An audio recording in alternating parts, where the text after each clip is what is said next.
আমি আপনাদের সম্মুখে পবিত্র কোরআনে পাকের সূরাতুল মায়েদার ৬ নম্বর আয়াতের অংশ বিশেষ তেলাওয়াত করেছি। এই আয়াতটি একটি ঐতিহাসিক আয়াত, একটি অনন্য কোরআনে পাকের আয়াত। এই ধরনের আয়াত কোরআনে পাকের পূর্বে আল্লাহ পাক রব্বুল আলামিন কোনো আসমানি কিতাবে নাজিল করেননি। এমনকি খুদ কোরআনে পাকের মধ্যেও এরকম আয়াত দ্বিতীয়টি আল্লাহ নাজিল করেননি। এটি একটি অনন্য আয়াত কোরআনে পাকের। এই আয়াত সংক্রান্ত একটি বর্ণনা বুখারী শরীফের হাদিসের মধ্যে এসেছে। খলিফাতুল মুসলিমিন ওমর ফারুক রাদিয়াল্লাহু তাআলা আনহুর খেলাফতকালে একদল ইহুদি খলিফা ওমরের কাছে বললেন যে, খলিফা, আপনাদের ধর্মগ্রন্থ কোরআনে পাকের মধ্যে এমন একটি আয়াত রয়েছে, লাউ নাযালাত আলাইনা মাশারাল ইয়াহুদ লাত্তাখাযনা যালিকাল ইয়াউমা ঈদা। আয়াতটি যদি আপনাদের কিতাব কোরআনে নাজিল না হয়ে আমাদের ইহুদিদের ধর্মগ্রন্থ তাওরাত কিতাবে নাজিল হতো, তাহলে আমরা এত গৌরবান্বিত হতাম, আমরা এত আনন্দিত হতাম যে সেই আয়াতের নাজিল হওয়ার দিবসকে আমরা আমাদের ইহুদি ধর্মাবলম্বীদের জন্য জাতীয় উৎসবের দিবস হিসেবে আমরা উদযাপন করতাম। ইহুদিরা এই আয়াতটাকে, এই আয়াতের মর্ম, এই আয়াতের গভীরতা, এই আয়াতের তাৎপর্য এরকম ভাবে অনুভব করেছিল। খলিফাতুল মুসলিমিন ওমর ফারুক যখন জিজ্ঞাসা করলেন কোন আয়াত, তখন তারা সূরা মায়েদার এই ৬ নম্বর আয়াতের উদ্ধৃতি দিল। খলিফা হযরত ওমর তার প্রতি উত্তরে বললেন যে, দেখো, তোমাদের মধ্যে আর আমাদের মধ্যে এটা যেমন একটা পার্থক্য যে আমাদের ধর্মগ্রন্থে এই জাতীয় একটি আয়াত আছে, তোমাদের ধর্মগ্রন্থে নাই, ঠিক এরকম আরেকটি পার্থক্য এটাও যে তোমরা তো নিজেদের পক্ষ থেকে সেই দিবসটাকে জাতীয় উৎসবের দিবস হিসেবে উদযাপন করতে আল্লাহ পাক রব্বুল আলামিন আখিরি নবী মুহাম্মদুর রাসূলুল্লাহ সাল্লাল্লাহু আলাইহি ওয়াসাল্লামের উসিলায় উম্মতে মুহাম্মাদিয়ার উপর যেই দয়া আর অনুগ্রহ করেছেন, সেটা হলো এই যে আমাদের জন্য উৎসবের দিবস বানানোর প্রয়োজনীয়তা আল্লাহ অবশিষ্ট রাখেননি, বরং একটা দিবস, একটা দিন যতভাবে মহিমান্বিত হতে পারে সমস্ত মহিমাগুলোকে আল্লাহ পাক একটা দিবসের মধ্যে একত্রিত করে তারপর সেই দিবসটাকে আল্লাহ নির্বাচন করেছেন এই আয়াতটা নাজিল করার জন্য। সপ্তাহের 7টা দিন, এই দিনের মধ্যে সবচেয়ে শ্রেষ্ঠ দিবস হলো জুমার দিন। সপ্তাহে 7 দিনে সেরা দিন হলো কি? জুমার দিন। বছরের 355, 60 বা 65 দিন, এই সারা বছরের সমস্ত দিবসগুলোর মধ্যে সর্বশ্রেষ্ঠ দিবস হলো ইয়াউমে আরাফা। খায়রু ইয়াউমিন তালাআত আলাইহি শামসু ইয়াউমু আরাফাতা। বছরের সমস্ত রাতগুলোর মধ্যে সর্বশ্রেষ্ঠ রাত যেমন লাইলাতুল কদর, দিবসগুলোর মধ্যে সর্বশ্রেষ্ঠ দিবস হলো জিলহজ মাসের 9 তারিখ ইয়াউমে আরাফা। তো একদিকে সপ্তাহের 7 দিনের সেরা দিন, আরেকদিকে বছরের 360 দিনের মধ্যে সেরা দিন, আর এই দুই সেরা যখন একত্রিত হয় তখন সেটা হয়ে যায় সেরাদের সেরা। আল্লাহ পাক রব্বুল আলামিন কোরআনে পাকের এই আয়াতটি যেই দিন নাজিল করেছেন, সেই দিন একই সাথে সপ্তাহের সেরা দিন জুমার দিনও ছিল, বছরের সেরা দিন ইয়াউমে আরাফা, আরাফার দিনও ছিল। শুধু তাই নয়, বরং ইসলামী ইতিহাসের একটি অনন্য ঘটনা, একটি অসাধারণ দৃষ্টিনন্দন এক ঘটনা, আল্লাহর নবী মুহাম্মদ আরবি সাল্লাল্লাহু আলাইহি ওয়াসাল্লাম তার নবুয়তের 23 বছর জীবনে যতটুকু মেহনত করে যে নুরানি সাহাবায়ে কেরামের জামাত তৈরি করেছিলেন, তাদের সকলকে একত্রিত করে আল্লাহর নবী যে বছর বিদায় হজ করলেন, সেই বিদায়ী হজে নবীজির সঙ্গে সমস্ত সাহাবায়ে কেরামের জামাত। হজের মধ্যে সবচেয়ে গুরুত্বপূর্ণ আমল হলো আরাফার ময়দানের উকুফ করা। আল্লাহর নবী তখন সকল সাহাবীদেরকে নিয়ে আরাফার ময়দানে উকুফরত ছিলেন, এবং শুধু আরাফার মাঠের সাধারণ জায়গা নয়, জাবালে রহমতের মধ্যে আল্লাহ পাক আল্লাহ রসুল অবস্থান করতেছিলেন। তিনি জাবালে রহমতে অবস্থানরত অবস্থায় নবী জীবনের 23 বছরের সোনালী সময়, সারা নবুয়তের জীবনের অর্জিত সকল সাহাবী, তার সকল সুফলগুলো তার চোখের সামনে, এমন একটি বিজয়ের ঐতিহাসিক সময়ে, মহিমান্বিত এক সময়, যে সময় স্বয়ং আল্লাহর নবীর জীবনেও এর আগে আসে নাই, এর পরেও আসেনি। আল্লাহর নবীর জীবনে ইসলাম বিজয়ী হওয়ার পরে নবীজি শুধুমাত্র একবারই হজ করেছেন, আর সেই হজের চূড়ান্ত এবং মোক্ষম সময় আরাফার ময়দানে জাবালে রহমতে অবস্থানরত অবস্থায় আল্লাহ পাক রব্বুল আলামিন একদিকে জুমার দিন একত্রিত করলেন, আরাফার দিন একত্রিত করলেন, বিদায় হজকে একত্রিত করলেন, আরাফার উকুফকে সেখানে একত্রিত করলেন। আর এই সবগুলোকে নিয়ে আল্লাহ পাক জাবালে রহমতের মধ্যে একত্রিত করে সেই বিশ্ব ইতিহাসের দৃষ্টিনন্দন এক গোল্ডেন মোমেন্ট, এক স্বর্ণালী মুহূর্তে আল্লাহ পাক রব্বুল আলামিন এমন ভাবে সেই সময়টাকে মহিমান্বিত করলেন যে পৃথিবীর ইতিহাসে এমন মহিমান্বিত মুহূর্ত এর পূর্বেও কোনোদিন আসে নাই, কিয়ামত পর্যন্ত আসা সম্ভব নয়। সেই মহিমান্বিত মুহূর্তেই আল্লাহ পাক কোরআনে পাকের এই ঐতিহাসিক আয়াতটি অবতীর্ণ করেছেন। খলিফাতুল মুসলিমিন ওমর ফারুক রাদিয়াল্লাহু তাআলা আনহু এই জবাব দেওয়ার মাধ্যমে ইহুদিদের কাছে পয়গাম পৌঁছে দিলেন যে তোমরা যেরকম জানো এই আয়াতের তাৎপর্য, আমরাও এই আয়াতের তাৎপর্য সম্পর্কে সমানভাবে অবগত আছি। তবে দুঃখ এবং পরিতাপের বিষয়, সে যুগের মুসলমান তো অবহিত ছিল, সে যুগের ইহুদিরাও অবহিত ছিল, আজকের যুগের ইহুদিরাও অবহিত আছে। তবে দুর্ভাগ্যজনকভাবে আজকের যুগের মুসলমানরা সে ব্যাপারে সম্পূর্ণ গাফিল, এবং তারা গাফলাতের ঘুমে বিভোর। মুসলমানদের খবর নাই কোন সম্পদ আল্লাহ পাক রব্বুল আলামিন তাদের ঘরে সঞ্চিত রেখেছে। আমাদের দায়িত্ব আর কর্তব্য হলো ঘুমন্ত এই মুসলিম জাতিকে একটু জাগিয়ে তোলা, ঘুমন্ত এই মুসলিম জাতিকে জাগ্রত করে তোলা। এটাই হলো আমাদের ঐতিহাসিক জিম্মাদারি। মুহতারাম হাজিরিন, একটু বিষয়টার তাৎপর্য বিশ্লেষণ করতে হলে ধৈর্য ধরে আলোচনার বিষয়টা আমাদেরকে উপলব্ধি করতে হবে, ধারণ করতে হবে। আমি পর্যায়ক্রমে এই আয়াতের সৌন্দর্যগুলো আপনাদের সম্মুখে তুলে ধরার চেষ্টা করব। প্রথম প্রশ্ন হলো, কোরআনে পাকের এই আয়াতের মধ্যে এমন কি বিষয় রয়েছে যে কারণে ইহুদিরা এই আয়াতের তাৎপর্য সম্পর্কে এমন অকপট স্বীকৃতি তারা প্রদান করলো? কি আছে এই আয়াতের মধ্যে? এই আয়াতটি যদি আমরা লক্ষ্য করি, এই আয়াতের মধ্যে আল্লাহ পাক রব্বুল আলামিনের পক্ষ থেকে 3টি ঘোষণা রয়েছে। আল ইয়াউমা আকমালতু লাকুম দীনাকুম ওয়া আতমামতু আলাইকুম নি'মাতি ওয়া রাদিতু লাকুমুল ইসলাম দীনা। প্রথম ঘোষণা হলো, আল্লাহ বলছেন আল ইয়াউমা আকমালতু লাকুম দীনাকুম, আজ আমি তোমাদের জন্য তোমাদের দ্বীন ইসলামকে পরিপূর্ণ করে দিলাম। ইসলামের পরিপূর্ণতার ঘোষণা, এটা হলো এই আয়াতের প্রথম পয়গাম। দ্বিতীয় পয়গাম হলো ও আতমামতু আলাইকুম নি'মাতি।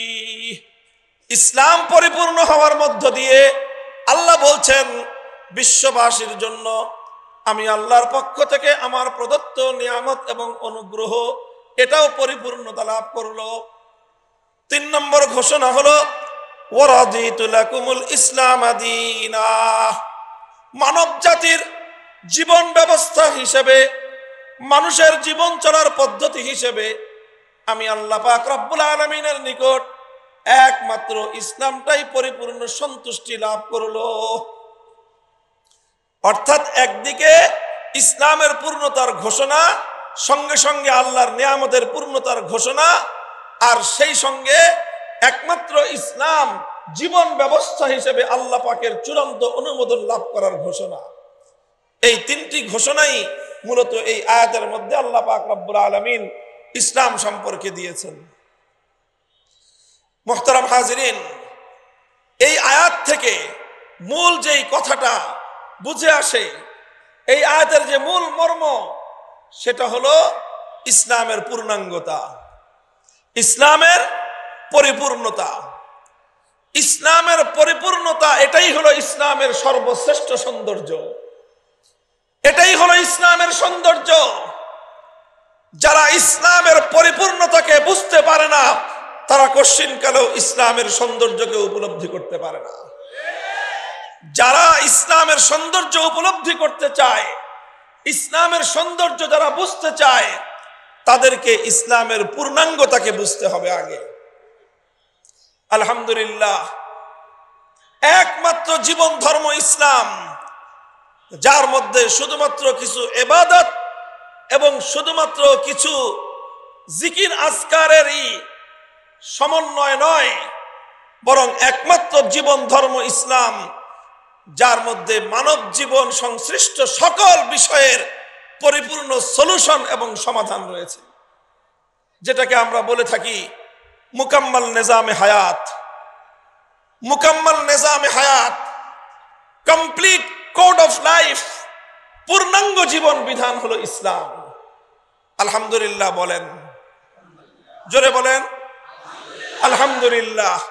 ইসলাম শুধু কিছু আনুষ্ঠানিক ইবাদতের মধ্যে সীমাবদ্ধ ধর্মের নাম নয়, বরং ইসলামের মধ্যে যেরকম বিধিবদ্ধ ইবাদত রয়েছে, ঠিক তদ্রূপ ইসলামের মধ্যে মানুষের আচার আচরণগত আখলাক ইত্যাদির বিবরণ রয়েছে, মানুষের আচার ব্যবহার সংক্রান্ত বিধিবিধান রয়েছে।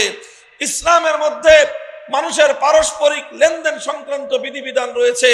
ইসলামের মধ্যে শত্রু মিত্রের সঙ্গে সম্পর্ক এবং শত্রুতার সীমারেখা বর্ণনা করা রয়েছে। ইসলামের মধ্যে মানব জাতির অর্থনৈতিক কার্যক্রম এবং লেনদেন সংক্রান্ত বিধিবিধান রয়েছে। ইসলামের মধ্যে মানুষের সমাজ পরিচালনা এবং সমাজ গঠন সংক্রান্ত নীতিমালা রয়েছে।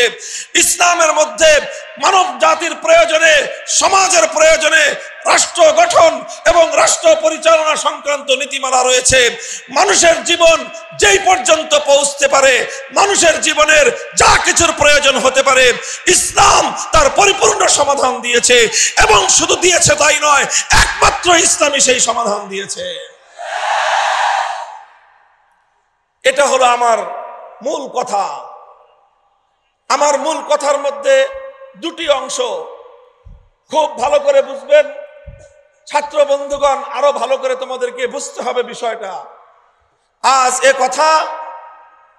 এ কথা দ্ব্যর্থহীন ভাবে আমাদের জাতির সামনে বলবার সময় এসেছে। এ বিষয়গুলো আমরা বিভিন্ন হেকমতে আমলের কথা বলে দীর্ঘদিন পর্যন্ত মুখ ফুটে জাতির সামনে বলি নাই, অথবা বলতে পারি নাই, অথবা আমাদেরকে বলতে দেওয়া হয় নাই। এ আগল ভাঙতে হবে, এই বন্ধত্ব ভাঙতে হবে, জাতির সামনে ইসলামের পূর্ণাঙ্গ পয়গাম পৌঁছে দিতে হবে। বাধা আসলে বাধা উপেক্ষা করতে হবে, লড়াই করতে হলে লড়তে হবে, জীবন দিতে হলে জীবন দিতে হবে, ইসলামের জন্য বাঁচতে হলে বাঁচতে হবে, মরতে হলে মরার জন্য তৈরি থাকতে হবে। আমি বলেছি আমার আলোচনার মূল কথা দুটি। কোরআনে পাকের এই আয়াত থেকে আমি যেই সারমর্ম আমার শ্রোতাদের জন্য উপস্থাপন করছি, সেটি হলো, এই কথার সারমর্ম হলো দুটি বিষয়, দুটি পয়েন্ট। এক নম্বর পয়েন্ট হলো, Islam is the complete code of life. Islam ये एक मुकम्मल निजाम हयात है। ইসলাম একটি পূর্ণাঙ্গ জীবন ব্যবস্থা। এটা হলো আমার এবং এই আয়াতের মূল প্রথম পয়েন্ট। দ্বিতীয় পয়েন্ট হলো, শুধু ইসলাম পূর্ণাঙ্গ জীবন ব্যবস্থা, এটাই আমার কথা শেষ নয়, বরং এই কথার দ্বিতীয় অংশ হলো একমাত্র ইসলামী পূর্ণাঙ্গ জীবন ব্যবস্থা। ইসলাম ছাড়া এই মহাবিশ্বের মধ্যে আর কোনো ব্যবস্থা, আর কোনো ধর্ম, আর কোনো মতবাদ, আর কোনো আদর্শ পূর্ণাঙ্গ জীবন ব্যবস্থা নয়। অন্য সকল মতাদর্শ মানুষের জীবনের আংশিক দিক নির্দেশনা দিতে সক্ষম, মানুষের জীবনের কিছু অধ্যায়ের ব্যাপারে, মানুষের জীবনের কিছু দিক তারা একটা গাইডলাইন দেয়, আবার সেই মানুষের জীবনের অন্য বিশাল অধ্যায়ের ব্যাপারে সেই ধর্মগুলো, সেই মতবাদগুলো, সেই আদর্শগুলো সম্পূর্ণ নীরব থাকতে হয়। অনেক বিষয় এমন আছে যেগুলো মানুষের জীবনের অপরিহার্য অনুষঙ্গ, কিন্তু মানব জীবনের সেই অপরিহার্য অনুষঙ্গগুলোর ব্যাপারে অন্য কোনো মতবাদ, অন্য কোনো মতাদর্শ, অন্য কোনো ধর্ম, অন্য কোনো আদর্শ যেখানে কোনো কথা বলতে পারে না, ইসলাম সেখানে মানব জীবনের সেই সকল অনুষঙ্গগুলোতেও পূর্ণাঙ্গ দিক নির্দেশনা দিয়ে যায়। আলহামদুলিল্লাহ, এটা একমাত্র ইসলামেরই সৌন্দর্য এবং এটা ইসলামেরই একমাত্র শ্রেষ্ঠত্ব। মুহতারাম হাজিরিন, ইসলামের সেই পূর্ণাঙ্গতা, ইসলামের এই পরিপূর্ণতা, এটা মানুষের জীবনব্যাপী পরিপূর্ণ একটা জীবন, একটা ব্যবস্থার কত দিক থাকতে পারে, কত অনুষঙ্গ থাকতে পারে, কত বিভাগ থাকতে পারে, সেটা হিসাব করতে গেলে হয়তো রাতের পর রাত, দিনের পর দিন শেষ হয়ে যাবে, তার পরিপূর্ণতাকে আয়ত্তে আনা সম্ভব হবে না। তবে আমরা ইসলামের পরিপূর্ণতার খুঁটিনাটি সকল বিষয়গুলো একটা আলোচনার মধ্যে আনতে আমরা চেষ্টাও করব না, এবং এটা আসলে আনা সম্ভব না। তবে আমরা যেটা চেষ্টা করব আজকের আলোচনায়, সেটা হলো কিছু গুরুত্বপূর্ণ দিক, যেই দিকগুলো আজকে বিশ্ব মানব জাতির জন্য অত্যন্ত গুরুত্বপূর্ণ, সেই দিকগুলোর বিষয়ে আমরা একটা কথা তুলে ধরব। সেই কথাটা হলো যে সেই বিষয়ে ইসলাম এবং একমাত্র ইসলাম মানব জীবনের জন্য সুন্দর একটা নির্দেশনা দিতে সক্ষম। এই ড্রোন ক্যামেরাটা যে উড়াইতেছেন, এটা নামায় বন্ধ করেন। পাঠক, এই শ্রোতাদের দৃষ্টি মনোযোগ আপনার ড্রোন ক্যামেরার দিকে আকৃষ্ট হচ্ছে। এটা কার? এই কথা চুপ করেন। ড্রোন ক্যামেরাটা কার? এটা নিয়ে যান। ড্রোন ক্যামেরা আর মঞ্চে ঢুকাবেন না, মাহফিলে ঢুকাবেন না কেউ।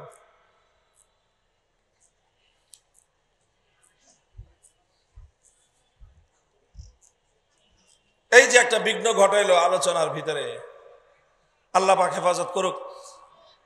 মুহতারাম হাজিরিন, তো আমার মূল কথা ছিল যে মানব জীবনের কিছু গুরুত্বপূর্ণ দিক রয়েছে, যেই দিকগুলোকে আমি শুধু আলোচনায় আনবো এ কথা বোঝানোর জন্য প্রমাণ হিসেবে, দৃষ্টান্ত হিসেবে আর স্যাম্পল হিসেবে যে ইসলামী একমাত্র পূর্ণাঙ্গ জীবন ব্যবস্থা।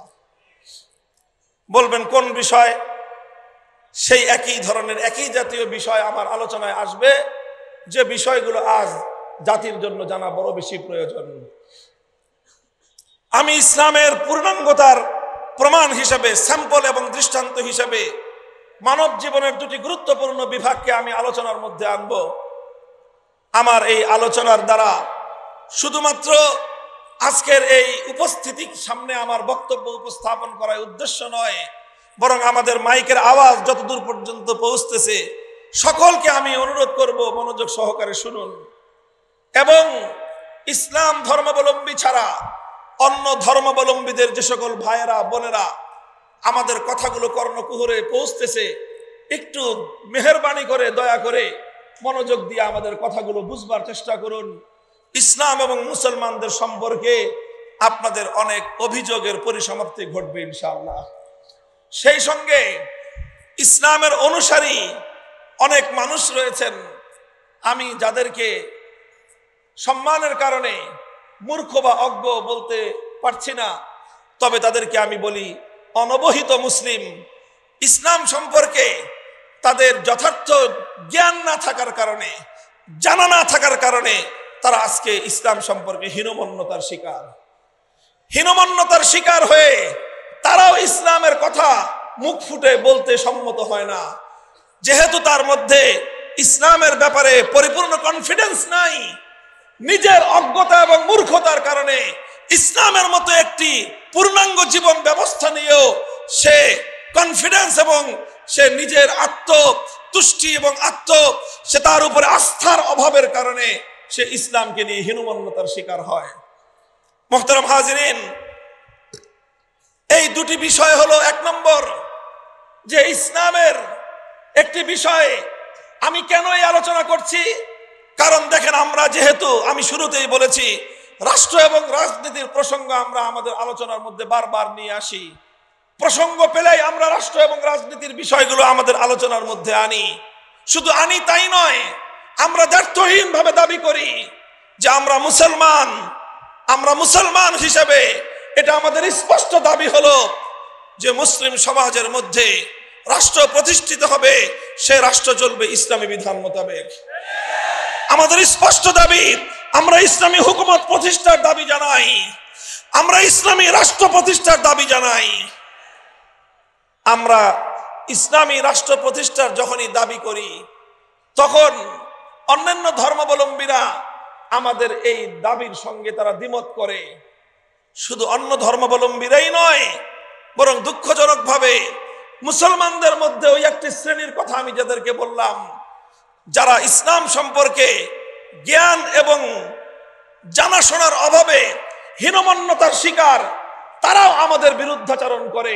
মাঠে ময়দানে তাদেরকেও দেখা যায়। আমার আলোচনার মূল শ্রোতা, আমার আলোচনার মূল উপলক্ষ হলো হীনমন্যতার শিকার ওই সকল মুসলমানেরা যারা নিজেদের দুর্বলতার কারণে ইসলামকে দুর্বল মনে করে, যারা নিজেদের দুর্বলতার দায় ইসলামের উপর চাপিয়ে দেয়, যারা মনে করে ইসলামী রাষ্ট্র প্রতিষ্ঠার দাবি তুললে সাম্প্রদায়িক দাবি হয়ে যাবে। আর এই কারণে মুসলমানের ঘরে জন্ম নিয়ে মুসলমান পরিচয় ধারণ করে তারা শুধুমাত্র ইসলামী রাষ্ট্র প্রতিষ্ঠার দাবি থেকে বিরত থাকে তাই নয়, বরং তারা ইসলামী রাষ্ট্র প্রতিষ্ঠার দাবির সঙ্গে সরাসরি তারা বিরুদ্ধাচরণ করে। কোন মুসলমানের পক্ষে ইসলামী রাষ্ট্র প্রতিষ্ঠার দাবির সঙ্গে বিরুদ্ধাচরণ করলে ঈমান থাকবে না। ইসলামী রাষ্ট্র প্রতিষ্ঠার এই দাবি এবং এই প্রচেষ্টার সঙ্গে যদি কেউ দ্বিমত পোষণ করে, বিরুদ্ধাচরণ করে, বাধা প্রদান করে, হাজি গাজী পাজি নাম ধারণ করতে পারে, ঈমানদার থাকতে পারে না। মুহতারাম হাজিরিন, এটা আমাদের পরিষ্কার কথা। অনেকে আজ একটা গোলক ধাঁধার মধ্যে, একটা দ্বিধা এবং সংশয়ের মধ্যে পড়ে যায়। মনে করে তাদের কথাটা হলো এই, তাদের চিন্তা ভাবনাটা হলো এই যে আমরা মুসলিম হিসেবে যদি ইসলামী রাষ্ট্র প্রতিষ্ঠার দাবি করি তাহলে তো একটি রাষ্ট্রের মধ্যে সব ধর্মের নাগরিকরাই আছে, সব ধর্মের ধর্মাবলম্বীরাই আছে। কথা বলেন ঠিক না বেঠিক? এই যে আমাদের বাংলাদেশ, এখানে আমরা মুসলিমরা যেমন আছি, এখানে হিন্দুরাও তো আছে, বৌদ্ধরাও আছে, খ্রিস্টানরাও আছে, আরো কিছু কিছু উপজাতির মানুষ এদেশে বসবাস করে। তো নানা ধর্মের অবলম্বী, নানা ধর্মের অনুসারী একটা দেশে বসবাস করছে।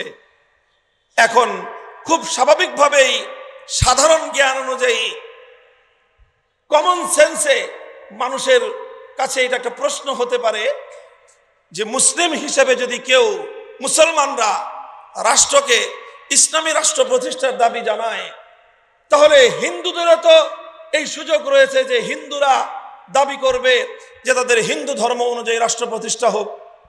কথা বলেন ঠিক না বেঠিক? বৌদ্ধরাও দাবি করতে পারে যে বৌদ্ধ ধর্ম অনুযায়ী রাষ্ট্র পরিচালনা করা হোক, বৌদ্ধ রাষ্ট্র হোক। খ্রিস্টানরাও দাবি করতে পারে যে তাদের ধর্ম অনুযায়ী রাষ্ট্র পরিচালনা করা হোক, এটা খ্রিস্ট রাষ্ট্র হোক। তো সমস্যা হলো এই যে একটা রাষ্ট্রের মধ্যে মুসলমানরা দাবি করলো ইসলামী রাষ্ট্র প্রতিষ্ঠার, হিন্দুরা দাবি করলো হিন্দু রাষ্ট্র প্রতিষ্ঠার, খ্রিস্টানরা দাবি করলো খ্রিস্ট রাষ্ট্র প্রতিষ্ঠার, বৌদ্ধরা দাবি করলো বৌদ্ধ রাষ্ট্র প্রতিষ্ঠা করার। তো এখান থেকেই তো সংঘাত তৈরি হবে, আর এভাবেই তো সাম্প্রদায়িকতা তৈরি হয়। আর এই কারণেই হীনমন্য কিছু মুসলমান তারা এই দাবি থেকে নিজেদের নাম প্রত্যাহার করে নিয়ে তারা বলে যে এই জন্যই আমরা মুসলমানের ঘরের জন্ম নিয়ে মুসলমান হওয়ার পরেও আমরা ইসলামী রাষ্ট্র প্রতিষ্ঠার দাবি করি না। সে যে ইসলামী রাষ্ট্র প্রতিষ্ঠার দাবি থেকে যেই মুহূর্তে নিজের নাম প্রত্যাহার করেছে সেই মুহূর্তেই তার নাম ইমানের খাতা থেকেও কাটা গেছে। তুমি যেই মুহূর্তে ইসলামী রাষ্ট্র প্রতিষ্ঠার দাবি থেকে নিজের নাম প্রত্যাহার করে নিলা, তুমি ইসলামী রাষ্ট্র চাও না, তুমি ইসলামের রাজনৈতিক আদর্শগুলোকে তুমি বাস্তবায়ন দেখতে চাও না, তুমি আল্লাহর জমিনে আল্লাহর কোরআনের রাষ্ট্রনীতি সংক্রান্ত বিধানগুলি বাস্তবায়ন দেখতে চাও না, এই কথা বলবার সঙ্গে সঙ্গে, এই মতবাদ ধারণ করবার সঙ্গে সঙ্গে তুমি অনেক কিছু থাকতে পারো, ইমানদার থাকতে পারো না। মুহতারাম হাজিরিন, আমি আলোচনার মূল কথায় আসছি যে এখানে একটা গোলক ধাঁধা তৈরি হয়, আর এই গোলক ধাঁধার মধ্যেই অন্য সব ধর্মাবলম্বীরা যেরকম ঘুরপেচে পড়ে যায়, ঘুরপাকে পড়ে যায়, অসংখ্য অগণিত হীনমন্য ইসলাম সম্পর্কে অনবহিত মুসলমানরাও এই ঘুরপাকের মধ্যে পড়ে যায়। ঘুরপাকটা কি আবার বলছি, লক্ষ্য করে শুনেন। এই প্রশ্নটা না বুঝলে আমার আলোচনা সামনের দিকে অগ্রসর করা সম্ভব না, কারণ এই প্রশ্নের উপরেই আমার আজকের আলোচনার বুনিয়াদ। প্রশ্নটা হলো, আবার বলছি, একই প্রশ্ন আবার রিপিট করছি, মুসলমানরা যদি মুসলিম হিসেবে রাষ্ট্রকে ইসলামী রাষ্ট্র বানাতে চায়, তাহলে হিন্দুরা হিন্দু হিসেবে রাষ্ট্রকে হিন্দু রাষ্ট্র বানাতে চাইবে, বৌদ্ধরা বৌদ্ধ হিসেবে রাষ্ট্রকে বৌদ্ধ রাষ্ট্র বানাতে চাইবে, ইহুদি খ্রিস্টানরা নিজ নিজ ধর্ম অনুযায়ী, নিজ নিজ মতবাদ অনুযায়ী রাষ্ট্রকে তার ধর্মীয় রাষ্ট্র বানাবার চেষ্টা করবে। তখনই তো একটি রাষ্ট্রের মধ্যে, একটি জাতির মধ্যে আন্তধর্মীয় সংঘাত তৈরি হয়ে সাম্প্রদায়িকতা তৈরি হবে। প্রশ্ন আসতে পারে কি পারে না? এই প্রশ্নের জবাব শুনেন।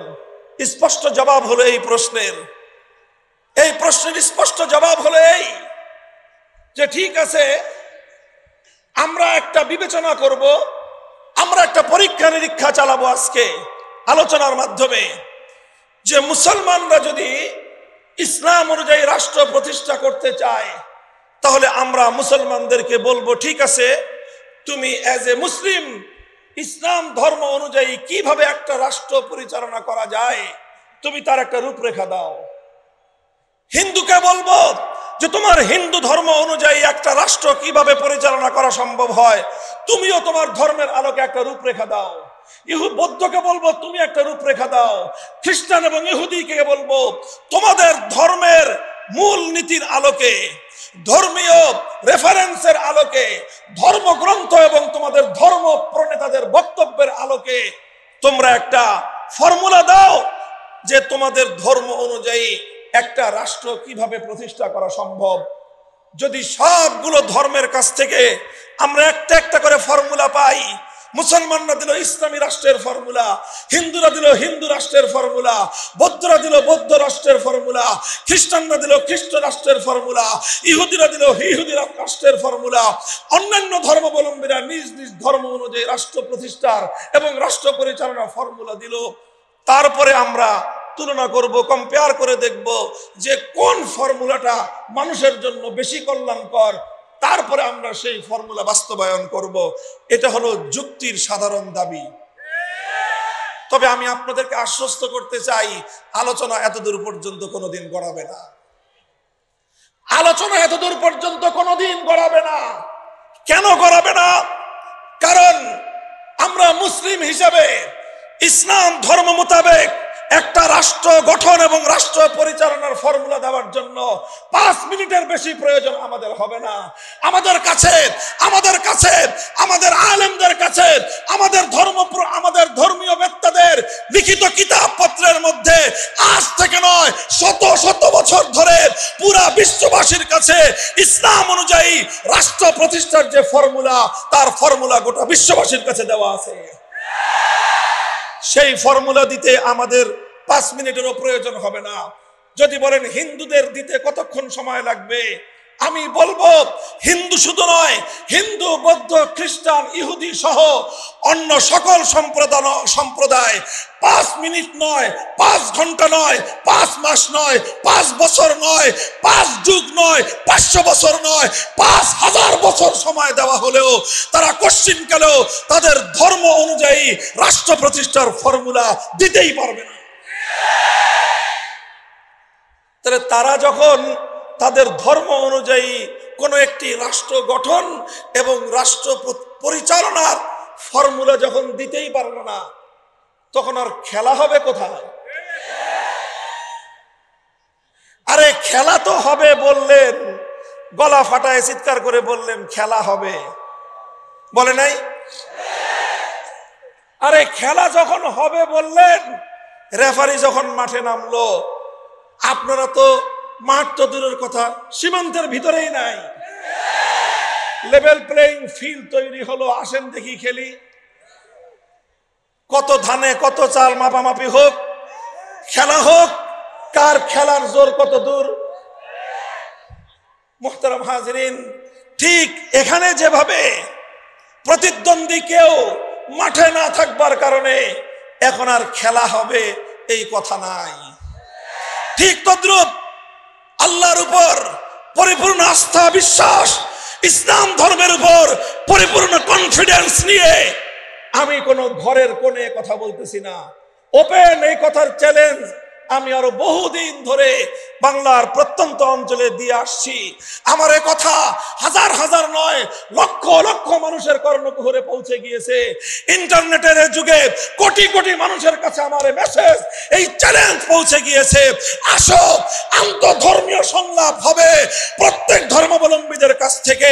আজকের একবিংশ শতাব্দীতে আধুনিক রাষ্ট্র ব্যবস্থার রূপরেখা আমরা চাই।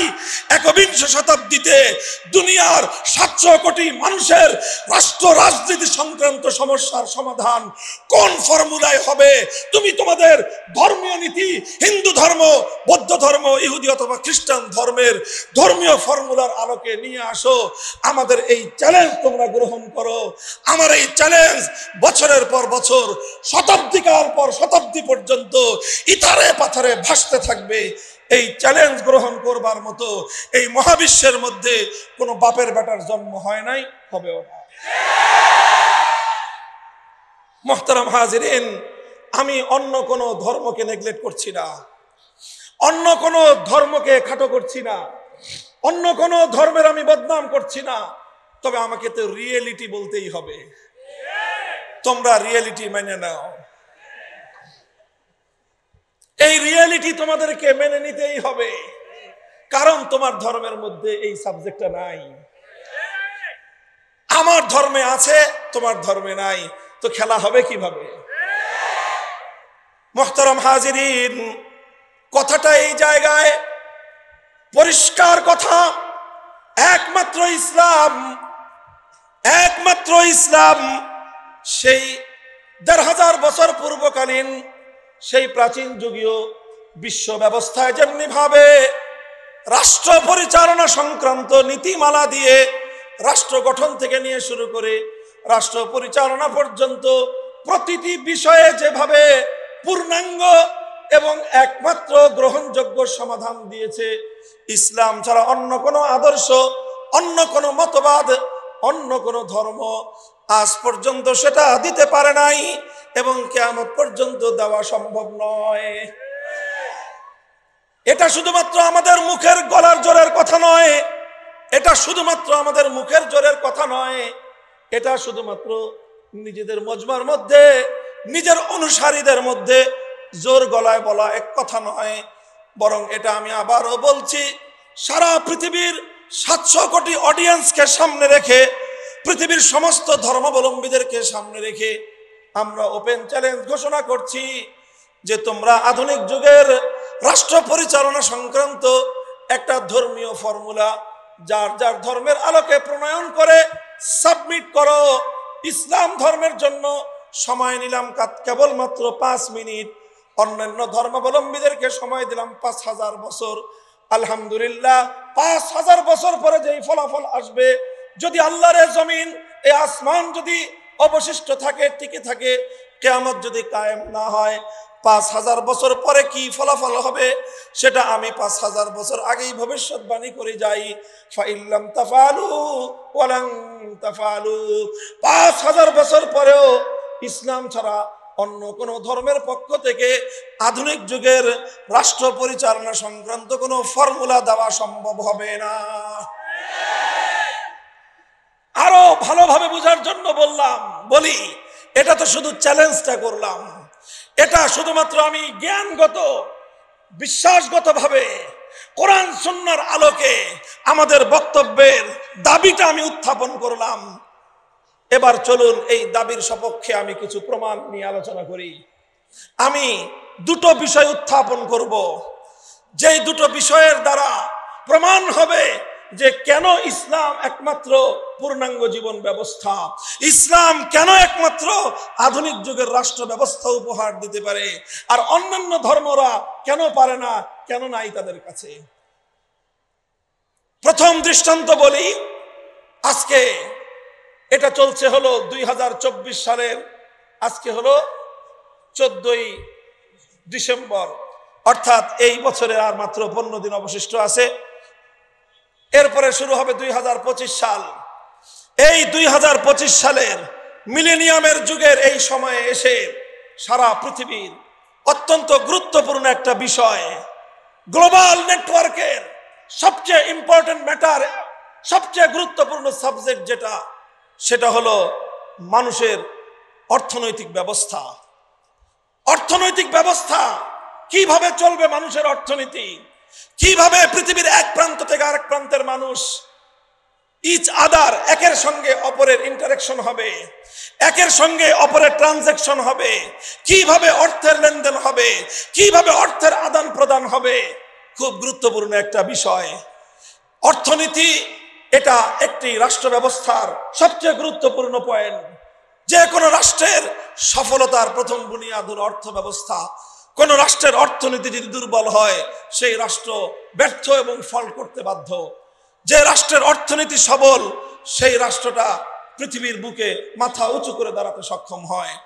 এত গুরুত্বপূর্ণ একটা বিষয় অর্থনীতিকে সামনে রেখে আমি জাস্ট শুধুমাত্র এতটুকু চ্যালেঞ্জ করি যে এই যে 2025 সাল আসছে, এই 2025 সালের যে কোনো একটা দেশ, ফর এক্সাম্পল বাংলাদেশ অথবা পার্শ্ববর্তী ভারত, ইন্ডিয়া, যে কোনো একটা দেশ এক্সাম্পল হিসেবে নিয়ে, দৃষ্টান্ত হিসেবে নিয়ে আমরা একটা কথা বলি, চলো 2025 সালে একটি রাষ্ট্রের বাজেট ধর্মের আলোকে তোমরা প্রদান করো।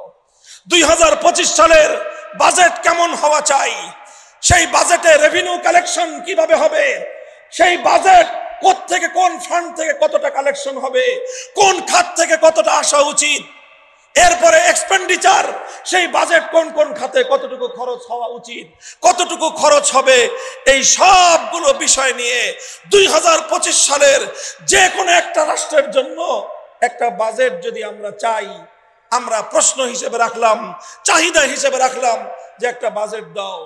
আমার এই চাহিদার উপর প্রেক্ষিতে আলহামদুলিল্লাহ ইসলামের পক্ষ থেকে কোরআন সুন্নাহর আলোকে যে কোনো রাষ্ট্রের একটা জাতীয় বাজেট প্রণয়ন করার জন্য একদিনের বেশি সময়ের প্রয়োজন নাই। আমরা বাংলাদেশের একটা জাতীয় বাজেট কোরআন সুন্নাহর আলোকে ইসলামী বাজেট প্রদান করতে সক্ষম। পার্শ্ববর্তী দেশ এত বিশাল ভারত, হিন্দুত্ববাদী ভারত যদি আমাদের কাছে চায় ইসলাম ধর্ম অনুযায়ী ভারতের বাজেট কেমন হওয়া উচিত, কোরআন সুন্নাহর আলোকে বাজেট কালেকশন থেকে কত হবে সেটাও আমরা দিতে পারবো। কোন খাতে কত টাকা খরচ করা তোমাদের জন্য উচিত হবে, আল্লাহর কোরআন এবং নবীর সুন্নাহর রেফারেন্স সহ সহ যে কোনো দেশের জাতীয় বাজেট আমরা প্রণয়ন করতে সক্ষম। শুধু যে কোনো দেশ নয়, ইন্টার ওয়ার্ল্ড, সারা বিশ্বব্যাপী 700 কোটি মানুষের 2025 সালের বাজেট রেভিনিউ এবং এক্সপেন্ডিচারের খাতগুলো ভিন্ন ভিন্ন করে প্রত্যেকটা খাতের জন্য কোরআন সুন্নাহ থেকে রেফারেন্স সহ আমরা সারা দুনিয়াবাসীর সামনে দিতে সক্ষম। অন্য ধর্মাবলম্বীদের কাছে চান, জিজ্ঞাসা করেন তোমাদের ধর্ম অনুযায়ী ধর্মীয় গ্রন্থের রেফারেন্স সহ, বেশি দূরে তো যাওয়ার দরকার নাই, আমাদের পার্শ্ববর্তী দেশ ভারত হিন্দুত্ববাদী সরকার শাসন করছে। নরেন্দ্র মোদীর হিন্দুত্ববাদী সরকার বিজেপি চালাচ্ছে রাষ্ট্র। তারা হিন্দুত্ববাদ প্রতিষ্ঠা করতে চায় তাদের দেশের মধ্যে। মুসলমানদের উপর হিন্দুত্ববাদকে চাপিয়ে দিয়ে জুলুম এবং ত্রাসের রাজত্ব কায়েম করছে তারা। আমি সেই নরেন্দ্র মোদীর বিজেপিকে ওপেন চ্যালেঞ্জ ছুড়লাম, আসো তোমাদের ধর্ম অনুযায়ী তোমার দেশের 2025 সালের বাজেট তুমি পেশ করো। বলবা যে আমরা তো করি, ওটাই হিন্দু ধর্মের বাজেট। হিন্দু ধর্মের তোমাদের যে ধর্মগ্রন্থ আছে গীতা থেকে রেফারেন্স দাও, যে গীতা কি বলেছে সেই আলোকে তোমরা এই কাজ করেছো, রেফারেন্স দাও। মোদির কথায় হবে না, অমিত শাহর কথায় হবে না, প্রিয়াঙ্কা গান্ধীর কথায় হবে না, রাহুল গান্ধীর কথায় হবে না, তোমাদের এক একজনের কথা এক এক রকম হবে। ধর্মগ্রন্থের রেফারেন্সের মাধ্যমে তোমার রাষ্ট্রের একটা বাজেট, ধর্মীয় বাজেট তোমরা উপস্থাপন করো। তোমরা আমার চ্যালেঞ্জ ঘোষণা করার আগেই আমি ফলাফল দিয়ে দেই, আমাদের এই চ্যালেঞ্জ আকাশে বাতাসে ধ্বনিত প্রতিধ্বনিত হয়ে ফিরে আসবে। ভারতের পক্ষ থেকে এর কোনো যুক্তিগ্রাহ্য জবাব দেওয়ার মতো কোনো বাপের বেটার জন্ম হয় না। চায়নার কাছে বলেন, এত বিশাল রাষ্ট্র সারা পৃথিবীর অর্থনীতি নিয়ন্ত্রণ করছে, সারা পৃথিবীর মার্কেট আজকে যাদের নিয়ন্ত্রণে, দাও তোমাদের ধর্ম, বৌদ্ধ ধর্মের আলোকে একটা বাজেট দাও। সম্ভব হবে না। গোটা পশ্চিমা বিশ্ব খ্রিস্ট জাতি, তোমরা তোমাদের ধর্ম অনুযায়ী বাজেট দাও। ইহুদিবাদী সারা দুনিয়াকে সন্ত্রাসের আখড়ায় পরিণত করবার জন্য ষড়যন্ত্রের পথে পা বাড়িয়েছো। সারা দুনিয়ার মানুষের পকেট কেটে অর্থগুলোকে কুক্ষিগত করবার জন্য ষড়যন্ত্রের সিস্টেম আবিষ্কার করেছো। তোমাদের ধর্ম অনুযায়ী শুধুমাত্র সারা পৃথিবীর প্রয়োজন হবে না, তোমার রাষ্ট্র ইসরায়েলের বাজেট তুমি তোমার ধর্মগ্রন্থের রেফারেন্স অনুযায়ী পেশ করো, সক্ষম হবে না। কেন হবে না? ইসলাম কেন পারবে? কারণ ইসলামের মধ্যে কোরআনের অসংখ্য আয়াত রয়েছে, যেই আয়াতগুলো একটা জাতীয় বাজেট প্রণয়ন করবার ক্ষেত্রে দিক নির্দেশনা দেয়। আল্লাহ নবীর অসংখ্য হাদিস রয়েছে, যেই হাদিসগুলোর আলোকে আমরা বাজেট প্রণয়নের জন্য সেখান থেকে আমরা লাইট পাবো, আলো পাবো, নির্দেশনা পাবো। কিন্তু অন্য কোন ধর্ম প্রণেতাদের কাছে তাদের ধর্মীয় কোনো নির্দেশনাই নাই। এর আরেকটা জ্বলন্ত দৃষ্টান্ত আমি পেশ করি। অর্থনীতির ক্ষেত্রে আজ সারা দুনিয়া ব্যাপী যে বিষয়টার গুরুত্ব এবং অপরিহার্যতা অস্বীকার করার কারো উপায় নাই, সেটা হলো সারা দুনিয়ার সমস্ত মানুষের টাকা পয়সা অর্থ করি এটা পরস্পর লেনদেন হওয়ার ক্ষেত্রে যেই চ্যানেলটা দুনিয়ার প্রতিটা মানুষকে ব্যবহার করতে হয়, প্রত্যেকটা প্রতিষ্ঠানকে ব্যবহার করতে হয়, সেই চ্যানেলটার নাম হলো ব্যাংকিং চ্যানেল। একটা সিস্টেম, এটা হলো ব্যাংকিং ব্যবস্থা। কথা বলেন ঠিক না বেঠিক? ব্যাংকিং ব্যবস্থাকে উপেক্ষা করে কোন একটা প্রতিষ্ঠান, সেটা শুধু ব্যবসা প্রতিষ্ঠান নয়, হোক সেটা ব্যবসা প্রতিষ্ঠান, হোক সেটা সমাজ কল্যাণমূলক প্রতিষ্ঠান, হোক সেটা শিক্ষা প্রতিষ্ঠান, কোন একটা প্রতিষ্ঠান ব্যাংকিং চ্যানেল ব্যবহার না করে আজকের এই আধুনিক যুগে কার্যক্রম পরিচালনা করছে বলে আমার মনে হয় না। তাহলে ব্যাংকিং ব্যবস্থাটা আজকের 21 শতাব্দীর মানুষের একটা অপরিহার্য অনুষঙ্গে পরিণত হয়েছে। কথা বলেন ঠিক না বেঠিক? তাহলে এত বড় গুরুত্বপূর্ণ একটা বিষয়, যেই ব্যাংকিং সেক্টর ছাড়া দুনিয়ার 700 কোটি মানুষের অর্থ ব্যবস্থা পরিচালনা করা অসম্ভব। এখন তো সারা দুনিয়া নতুন যে ব্যবস্থার দিকে অগ্রসর হচ্ছে, নতুন যে অর্থনীতির কথা দুনিয়ার মানুষকে শোনানো হচ্ছে, সেটা হলো আগামীর সোসাইটি হবে ক্যাশলেস সোসাইটি। শুনেছেন শব্দটা আপনারা? ক্যাশলেস সোসাইটি, অর্থাৎ মানুষের কাছে কোনো টাকা থাকবে না, আপনার পকেটে কোনো টাকা থাকবে না, আপনাকে দোকান থেকে গিয়ে পণ্য কিনতে হবে, টাকা দিতে হবে, কিন্তু কোনো নোট আপনার হাতে থাকবে না। এই সব ট্রানজাকশন হবে অনলাইন ভিত্তিক। আপনি অনলাইন থেকে টাকা দিবেন, সে অনলাইন থেকে টাকা বুঝে পেয়ে আপনাকে পণ্য বুঝাই দিবে। আপনি বাংলাদেশে বসে কানাডায় একজন মানুষকে পেমেন্ট করবেন, কানাডা থেকে আপনার কাছে পণ্য চলে আসবে। ইউরোপ, অস্ট্রেলিয়ায় আপনি পেমেন্ট করে দিবেন, সেখান থেকে আপনার পণ্য চলে আসবে। এবং এটা ইদানিং এখনই চলছে। দিন যত গড়াচ্ছে মানুষের এই মুদ্রা ব্যবহার কমছে। ক্যাশলেস সোসাইটি গড়ার জন্য আজকের পশ্চিমা বিশ্ব পাগল পারা হয়ে উঠেছে।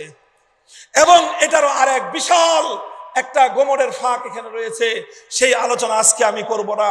এই ক্যাশলেস সোসাইটি করা, এটা হলো সারা দুনিয়ার মানুষের পকেট কেটে সমস্ত অর্থগুলোকে কুক্ষিগত করবার সর্বশেষ ইহুদিবাদী ধান্দা এবং ষড়যন্ত্রের ফাঁদ। এখন এই ধান্দা এবং ষড়যন্ত্রের ফাঁদ থেকে বিশ্ব মুসলিম উম্মাহকে কিভাবে রক্ষা করা হবে, এটাই আজকের আধুনিক তরুণ মুসলমানদের চিন্তার বিষয়। এটা আমাদের আগামী দিনের চ্যালেঞ্জের বিষয়। সারা দুনিয়ার মুসলমানরা ঐক্যবদ্ধ হয়ে ক্যাশলেস সোসাইটি করবার ইহুদিবাদী ষড়যন্ত্রকে রুখে দিতে হবে। কেমনে করবা সেটা তোমাদের অনেক বড় চিন্তার বিষয়, আলাদা সাবজেক্ট।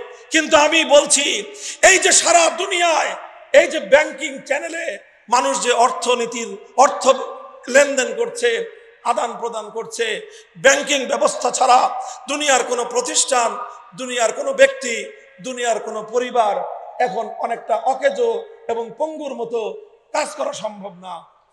এই যে এত বড় গুরুত্বপূর্ণ একটা সেক্টর, এই সেক্টর সম্পর্কে যদি আমি আন্তঃধর্মীয় সংলাপে বসে সবগুলো ধর্মাবলম্বীকে যদি বলি, ব্যাংকিং সেক্টর এমন একটা গুরুত্বপূর্ণ বিষয়, মুসলমানরা তোমরা তোমাদের ধর্ম ইসলাম অনুযায়ী ব্যাংক ব্যবস্থা কিভাবে চলতে পারে তার একটা ব্যাংকিং সিস্টেমের ফর্মুলা আমাদের কাছে জমা দাও। হিন্দু ধর্মাবলম্বীরা তোমাদের ধর্ম অনুযায়ী ব্যাংকিং কিভাবে চলতে পারে তার একটা ফর্মুলা জমা দাও। বৌদ্ধ, ইহুদি, খ্রিস্টান সবাই যার যার ধর্ম অনুযায়ী আজকের একবিংশ শতাব্দীর ব্যাংকিং সিস্টেম কিভাবে চলতে পারে তার একটা ফর্মুলা তোমাদের ধর্মের আলোকে আমাদের কাছে প্রদান করো। এই ওপেন চ্যালেঞ্জ অথবা এই প্রশ্ন যখন আমরা সবগুলো ধর্মের কাছে রাখবো, জবাব কি আসবে? মুসলমানরা বলবে আমাদের কাছে নতুন করে চাওয়ার কিছু নাই। আজ থেকে প্রায় ৬০-৭০ বছর আগে সারা দুনিয়াবাসীর কাছে আমরা ইসলামী ব্যাংকিং এর একটা সিস্টেম, কোরআন সুন্নাহর আলোকে কিভাবে ব্যাংক ব্যবস্থা পরিচালিত হতে পারে সারা দুনিয়ার সামনে আমরা শুধুমাত্র তার থিওরি নয় বরং তার বাস্তব প্র্যাকটিক্যাল নজির দুনিয়াবাসীর সামনে আমরা দিয়ে রেখেছি। আজ বাংলাদেশের দিকে তাকায় দেখেন, শুধু বাংলাদেশেই সর্বশেষ তথ্য অনুযায়ী বাংলাদেশে শরিয়া ভিত্তিক ব্যাংক, ইসলামী ব্যাংকের সংখ্যা হলো 10টি। 10টা ইসলামী ব্যাংক পূর্ণাঙ্গভাবে ইসলামী শরিয়া অনুসরণের দাবি তারা করে। তারা দাবি করে যে তারা ইসলামী শরিয়া অনুযায়ী ব্যাংক চালায়। কতটুকু তারা চালায়, কতটুকু শরিয়া তারা ফলো করে করে না, সেটা তাদের ইমানদারির বিষয়। সেই বিষয় আমার এখানে আলোচ্য বিষয় নয়। আমার আলোচ্য বিষয় হলো ইসলাম একটা ব্যাংকিং ব্যবস্থার ফর্মুলা দুনিয়াবাসীকে দিয়েছে। কথা বলেন ঠিক না বেঠিক? সেই ফর্মুলা অনুযায়ী বাংলাদেশেই, আমার ছোট্ট বাংলাদেশে 10টা ব্যাংক ইসলামী শরিয়ার নীতি ফলো করে পরিচালিত হচ্ছে। বাংলাদেশের সেন্ট্রাল ব্যাংক, বাংলাদেশ ব্যাংকের বিরাট একটা সেক্টর, বিরাট একটা পার্ট এটা ইসলামিক ব্যাংকিং এর জন্য আলাদা করে দিয়েছে রাষ্ট্রের পক্ষ থেকে। কারণ ইসলামী ব্যাংক আজকের এমন একটা বাস্তবতা যে সারা দুনিয়া ইসলামী ব্যাংকিং ব্যবস্থার বাস্তবতাকে মেনে নিয়েছে। এখন বাংলাদেশকেও ইসলামী ব্যাংকের বাস্তবতা মেনে নেওয়া ছাড়া বিকল্প কোনো উপায় নাই। আচ্ছা, এবার বলেন, বাংলাদেশে তো 10টা ইসলামী ব্যাংক আপনি বাংলাদেশে আপনার দেশেই খুঁজে পেলেন।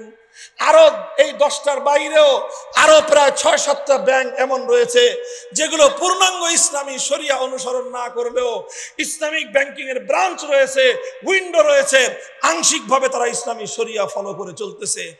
এই তো হলো ইসলামিক ব্যাংকের অবস্থা, যে 70 বছর ধরে পৃথিবীর দেশে দেশে ইসলাম ধর্মের মতে কোরআন সুন্নাহর আলোকে ব্যাংকিং ব্যবস্থার নীতিমালার আলোকে ব্যাংক শুধুমাত্র থিওরিটিক্যাল নয়, প্র্যাকটিক্যালি তারা পরিচালনা করে আসছে এবং দুনিয়ার 700 কোটি মানুষকে ব্যাংকিং সেবা দিয়ে যাচ্ছে। কথা বলেন ঠিক না বেঠিক? ইসলামী ব্যাংকগুলোতে অ্যাকাউন্ট শুধু মুসলমানদের? আরে বিগত সরকার তো এমন সিস্টেম করে দিয়ে গেছে, বাংলাদেশের সবচেয়ে বড় ইসলামী ব্যাংকে শুধু মুসলমানরা নয়, অন্যান্য ধর্মাবলম্বীদেরকে চাকরির ব্যবস্থা পর্যন্ত করে দিয়ে গেছে। তো সব ধর্মাবলম্বীদের অ্যাকাউন্ট খুলছে ইসলামিক ব্যাংকগুলোতে।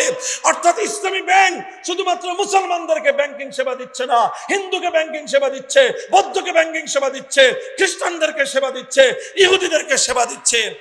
পক্ষান্তরে অন্য ধর্মাবলম্বীদের ব্যাপারে আমি বলবো, একটা বাটি চালান দেন। বাটি চালান বুঝেন? তুলা রাশি দিয়ে বাটি চালান দেন। শুধু বাংলাদেশ নয়, পৃথিবীর দক্ষিণ থেকে উত্তর মেরু পর্যন্ত সারা পৃথিবীর 157টা কান্ট্রিতে খবর নিয়ে আসুন। একমাত্র একটা ব্যাংক, এক পিস ব্যাংক নিয়ে আসবেন হিন্দুরা, হিন্দু ধর্মের নীতিমালা অনুযায়ী যেই ব্যাংকটা চালায়, এবং সেই ব্যাংকের নাম হলো হিন্দু ব্যাংক। অথবা খ্রিস্টান, সারা পৃথিবীর সর্বদিক থেকে তারা এত উন্নত জাতি, সারা দুনিয়া জুড়ে একটা ব্যাংক দেখান যেই ব্যাংকটা খ্রিস্টানরা তাদের ধর্মগ্রন্থ ইনজিল শরীফের অনুযায়ী অথবা তাদের পয়গম্বর ঈসা আলাইহিস সালাম থেকে প্রাপ্ত হাদিসের আলোকে, ঈসা নবীর বাণীর আলোকে তারা তাদের ব্যাংক পরিচালনা করে। হাজার হাজার ব্যাংক লাগবে না, শুধু একটা ব্যাংক, খ্রিস্টান ব্যাংক দুনিয়াবাসীর সামনে উপহার দেন, বৌদ্ধ ব্যাংক একটা উপহার দেন, ইহুদি ব্যাংক একটা উপহার দেন। এইটা আমার চ্যালেঞ্জ। আমার এই চ্যালেঞ্জের ফলাফল আমি আগাম ঘোষণা করছি। আমাদের এই চ্যালেঞ্জগুলো ধ্বনিত প্রতিধ্বনিত হয়ে ফিরে আসবে, শূন্যে ঘুরতে থাকবে। চ্যালেঞ্জ গ্রহণ করবার মতো এই পৃথিবীতে ইসলাম ধর্মাবলম্বী ছাড়া অন্য কোনো ধর্মাবলম্বীর কোনো মায়ের গর্ভের সন্তান জন্ম নেয়।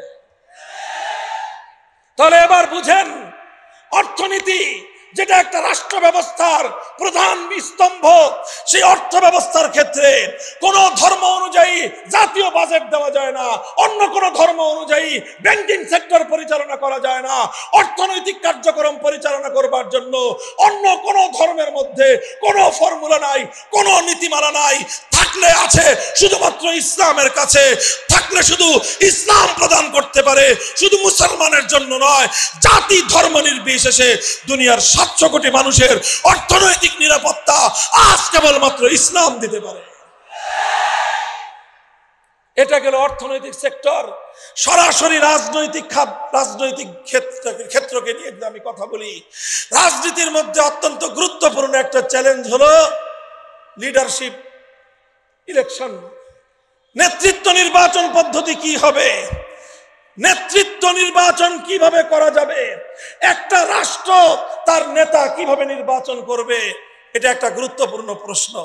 কথা বলেন ঠিক না বেঠিক? খুবই গুরুত্বপূর্ণ প্রশ্ন। একটা রাষ্ট্র কিভাবে তার নেতা নির্বাচন করবে, এই প্রশ্নটা কতটা গুরুত্বপূর্ণ বাংলাদেশের মানুষের চেয়ে এটা তো হারে হারে আর কেউ টের পায় নাই।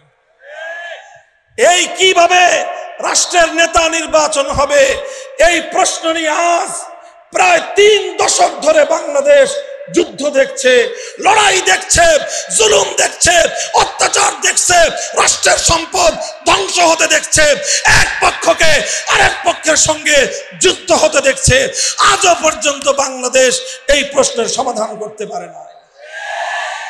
মুহতারাম হাজিরিন, এত গুরুত্বপূর্ণ প্রশ্নের জবাব যদি জানতে চান, রাষ্ট্রের নেতা নির্বাচন করবার কি ফর্মুলা আছে, হিন্দু ধর্মের কাছে জিজ্ঞাসা করব, তোমাদের কাছে বলো তোমাদের গীতা কি ফর্মুলা দিয়েছে, তোমাদের ধর্ম প্রণেতারা রামরা তোমাদেরকে কি ফর্মুলা দিয়েছে, গৌতম বুদ্ধদেরকে কি ফর্মুলা দিয়েছে, খ্রিস্টানদেরকে কি ফর্মুলা দিয়েছে, ইহুদিদের কাছে কি ফর্মুলা আছে?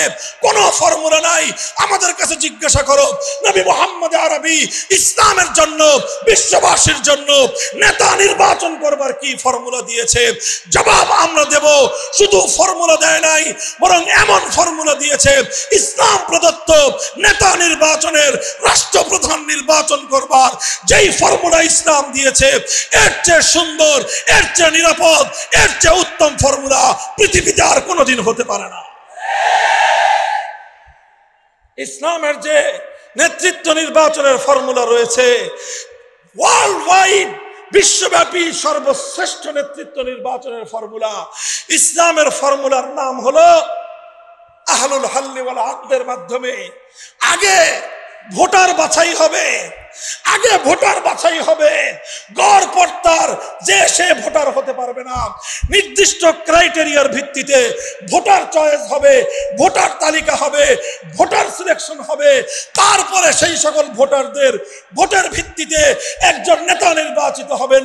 নেতা নির্বাচিত হওয়ার পর তার বায়াত হবে, বায়াত হওয়ার পর তার পরিচয় হবে তিনি খলিফাতুল মুসলিমিন, তার উপাধি হবে তিনি আমিরুল মুমিনিন, তার নেতৃত্বের পরিধি হবে পৃথিবীর এক প্রান্ত থেকে আরেক প্রান্ত পর্যন্ত 700 কোটি মানুষ এক নেতার অধীনে পরিচালিত হবে। এটাই ইসলামের দেওয়া বিশ্বায়নের ব্যবস্থা, সারা পৃথিবীকে নেতৃত্ব দেওয়ার ব্যবস্থা।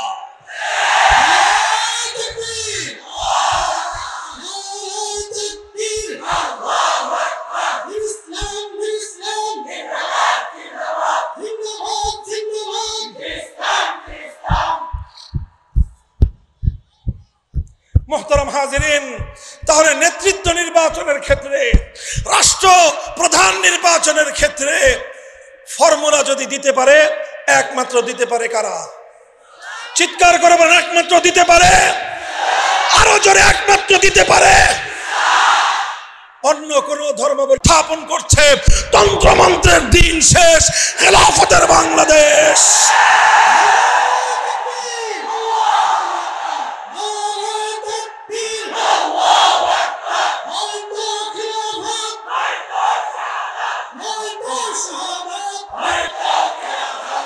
ইনশাআল্লাহ, ইনশাআল্লাহ অচিরেই পৃথিবী সেই দিন দেখবে ইমারতে ইসলামিয়া থেকে দামেস্কের শাম পর্যন্ত সারা দুনিয়াকে নেতৃত্ব দিবে খলিফাতুল মুসলিমিন। এক খলিফার নেতৃত্বে সারা দুনিয়ার মুসলমানরা ঐক্যবদ্ধ হয়ে 700 কোটি মানুষের জানমাল, ইজ্জত আবরুর নিরাপত্তা নিশ্চিত করবে। আমেরিকার ক্ষমতার পতন ঘটবে, রাশিয়া ধুলোয় মিশে যাবে, চায়না ভারতের নেতৃত্ব থাকবে না। নেতৃত্ব দিবে শুধু ইসলাম, নেতৃত্ব দিবে শুধু খলিফাতুল মুসলিমিন। এক খলিফার কথায় আবার সারা পৃথিবী উঠবে আর বসবে। ইনশাআল্লাহ আমরাই আমাদের জীবদ্দশায় সেদিন দেখে যাব ইনশাআল্লাহ। প্রস্তুতি নাও, প্রস্তুতি নাও। কথা বলেন, প্রস্তুত আছেন তো? তবে শুধুমাত্র স্লোগান দিয়ে হবে না, শুধু স্লোগান দিয়ে হবে না। আল্লাহর জমিনে আল্লাহর খেলাফত কায়েম করবার জন্য তোমাদের প্রত্যেককে প্রস্তুতি নিতে হবে, ঘাম ঝরানো মেহনত করতে হবে, চোখের অশ্রু দিয়ে আল্লাহর সাহায্য চাইতে হবে। এরপর খেলাফত কায়েমের জন্য সমস্ত তাগুদের জাহিলিয়াতের কবর রচনা করবার জন্য শহীদ ঈদগাহে জমায়েত হতে হবে।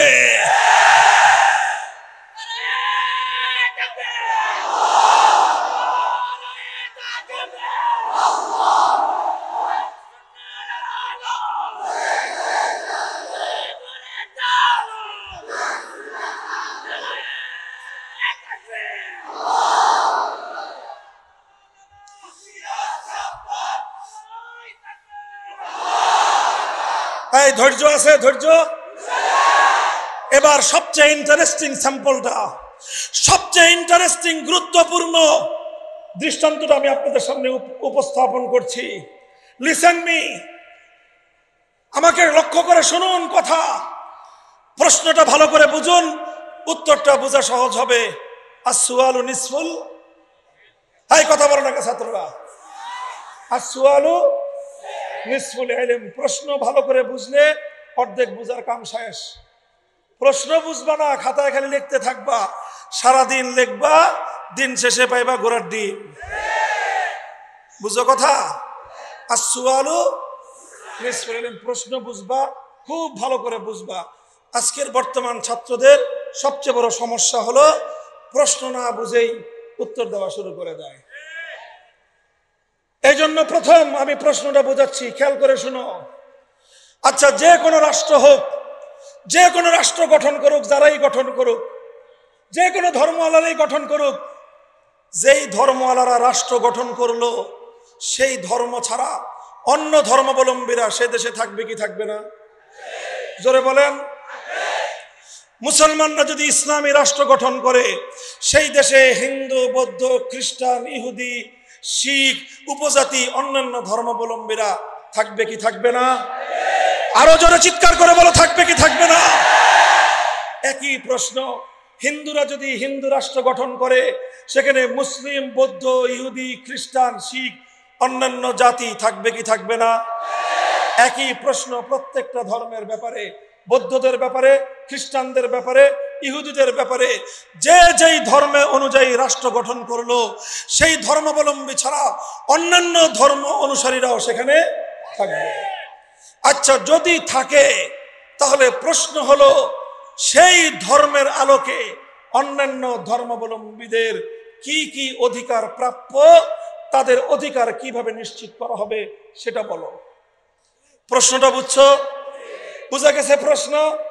আবার ক্লিয়ার করছি, যে কোনো ধর্মাবলম্বীরা নিজ ধর্মের আলোকে রাষ্ট্র গঠন করলো, সেই রাষ্ট্রে অন্য যত ধর্মাবলম্বীরা আছে সেই সকল ধর্মাবলম্বীদের কি কি অধিকার প্রাপ্য, তাদের অধিকারগুলো কিভাবে সংরক্ষিত হবে, তাদের কি কি দায়িত্ব, সেই দায়িত্বগুলো কিভাবে নিরূপিত হবে, এটা হলো প্রশ্ন।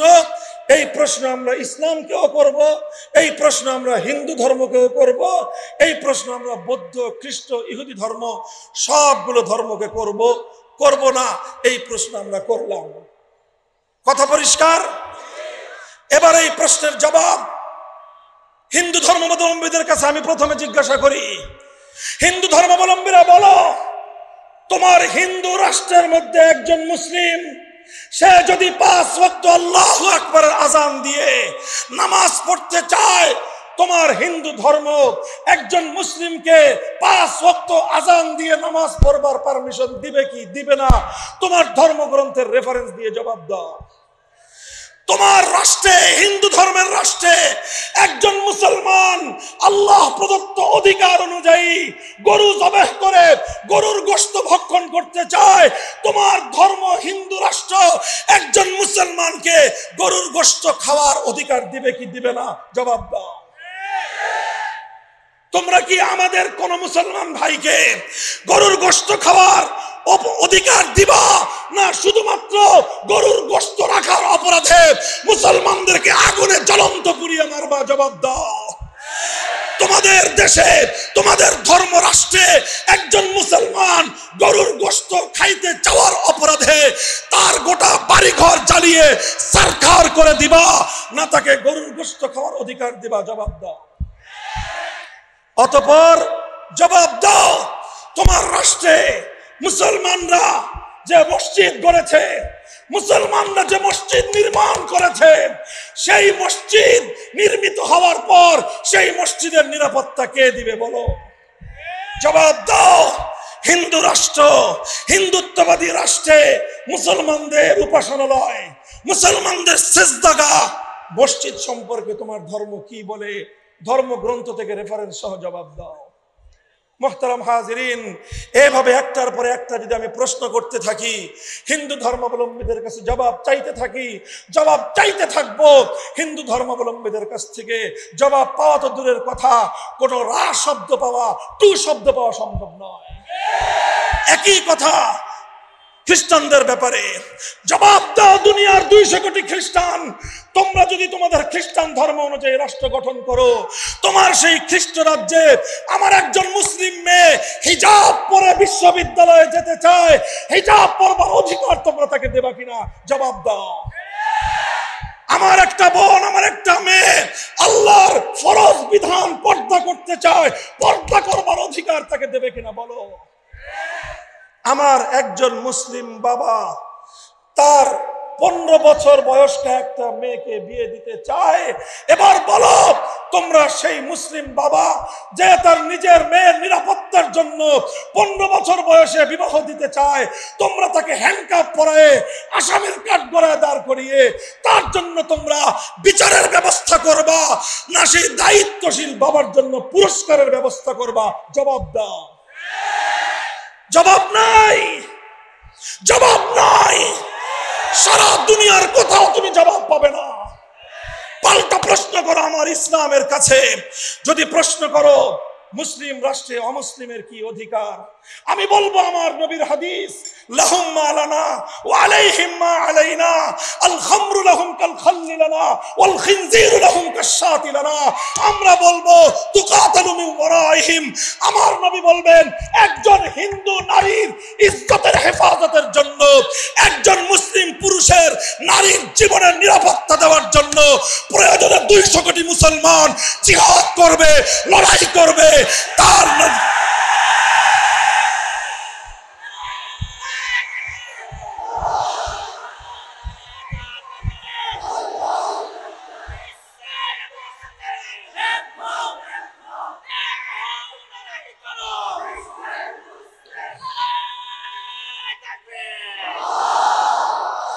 আমরা জিজ্ঞাসা করেছিলাম, হিন্দু ধর্মাবলম্বীরা, তোমার রাষ্ট্রে একজন মুসলমান যদি গরু জবাই করে খেতে চায় তুমি কি করবা? জবাব মুখে দাও নাই, কাজে জবাব দিয়েছ। সে মুসলমানের জীবনের নিরাপত্তা থাকবে না। কোন মুসলমান যদি গরুর গোশত খেতে চায় তোমরা তাকে টুকরো টুকরো করে হত্যা করবে। কোন মুসলমান যদি গরুর গোশত খেতে চায় তার গোষ্ঠী শুদ্ধ আগুন দিয়ে পুড়িয়ে ছারখার করে দিবে। এই তো ছিল তোমাদের কার্যত জবাব। আমাদের কাছে প্রশ্ন করো, যদি একটি মুসলিম রাষ্ট্রে কোন হিন্দু, কোন খ্রিস্টান, কোন ইহুদি যদি শুকরের গোশত খেতে চায় ইসলাম কি বলে?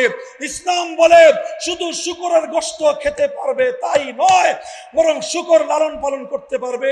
কোন একজন হিন্দু, কোন একজন খ্রিস্টানের কোন একটা শুকরের ছোট্ট একটা বাচ্চাও যদি কোন মুসলমান ক্ষতি করে, কোন মুসলমান যদি একটা শুকরের বাচ্চা মেরে ফেলে, আল্লাহর কোরআন, আল্লাহর নবী হাদিস স্পষ্ট আল্লাহর নবী বলে দিয়েছেন, অপর একজন মুসলমানের একটা বকরির বাচ্চা হত্যা করলে যেই পরিমাণ জরিমানা দিতে হতো, আমার নবীর ফরমান হলো এই, একজন হিন্দুর একটা শুকরের বাচ্চাকে তবে হত্যা করার পর সমপরিমাণ জরিমানা ইসলামী আদালত মুসলমানের ঘাট ধরে উসুল করে দেবে। আল খামরু লাহুম কাল খাল্লি লানা। একজন মুসলমান ইসলামী রাষ্ট্রের মধ্যে যেরকম ম্যাঙ্গো জুস পান করতে পারে, শরবত পান করতে পারে, রু আফজা পান করতে পারে, সে ট্যাং শরবত পান করতে পারে, যে কোনো ফলের জুস যে কোনো মুসলমান পান করতে পারে। মুসলমান যেভাবে ইসলামী রাষ্ট্রে জুস পান করার অধিকার রাখে, একজন হিন্দু নাগরিক একটা ইসলামী রাষ্ট্রের মধ্যে মদ পান করার অধিকার রাখে। একজন খ্রিস্টান ইসলামী দেশের মধ্যে মদ পান করার অধিকার রাখে। মুহতারাম হাজিরিন, এভাবে একটার পর একটা বলে যাব। শুরুই তো করলাম শুয়োরের বাচ্চার মদের থেকে। ইসলাম তোমার শুকরের অধিকার, শুকর খাওয়ার অধিকার দিয়েছে। ইসলাম তোমাকে শুকর পালন করার অধিকার দিয়েছে। ইসলাম আর কি না দিয়েছে সেটা বলো। তুমি বলো তোমার ধর্ম পালন করবার অধিকার। আমি বলবো ইসলাম তোমাকে ধর্ম পালন করবার অধিকার দিবে।